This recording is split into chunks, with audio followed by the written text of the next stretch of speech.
Es que son 3 hijas. 3 hijas y una sola mamá para todo. No se lo lleva a nadie.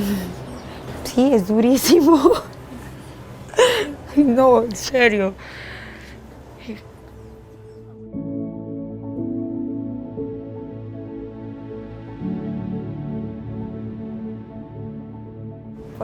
It was like I was in a maze and couldn't find the exit. I was all alone. I was desperate. I was overwhelmed. Because living in such a small house, I wanted to scream.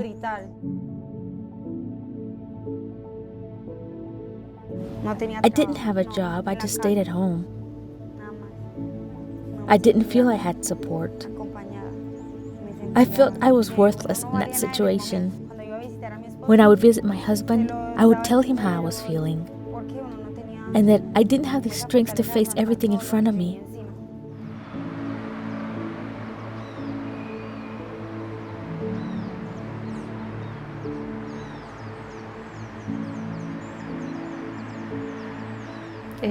I talk a lot about Gina. I remember when she came. She was a young woman, barely 21 years old, without a family, no friends, her husband in prison. They came desolate, with no hope. They were rejected and didn't have resources. My name is Cristian Arias. I work for Prison Fellowship International in Colombia in the Child Sponsorship Program. This is a crucial moment in the lives of these children. There's a breaking point because a loved one has been taken away and put in prison. So arriving in that moment to help them is a blessing for these families. When I heard about this program, I was pregnant. I was 4 to 6 months along in my pregnancy when I heard about Prison Fellowship International. I cried every day because I thought, what am I going to give my daughter when she's born? What am I going to do? I felt really alone. Practically speaking, I felt alone.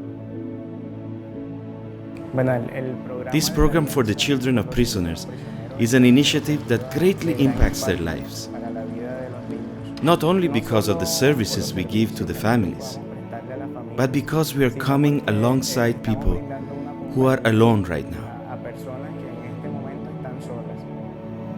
The reality is that in our country, people do not value someone who's in prison. People in prisons are rejected.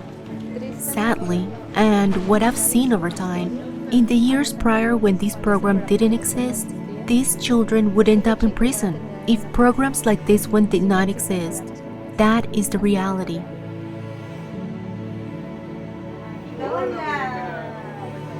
When children start in the program, they come with some difficulties and struggles. Those are the focal points of the intervention. In that moment, we identify what they're lacking and how we can work with them. When the process is complete, you can see the transformation, the changes in how the family lives, not only the children, but their families as well. The children we work with are a very vulnerable population. They come without hope or dreams. They don't even dream about studying or going to college. The challenge is helping them to dream again for themselves, for their family, their parents, and for a community that embraces them and values them. I want for my children to make a better life for themselves. That they feel like they can go to college and find a career. What my oldest daughter wants. She wants to study and become a pediatrician.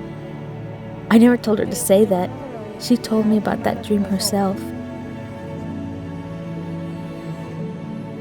What I love doing is trying to help children the most I can. When that dream is born, you must believe what you're doing helps in some way, and what you're doing is transforming people's lives.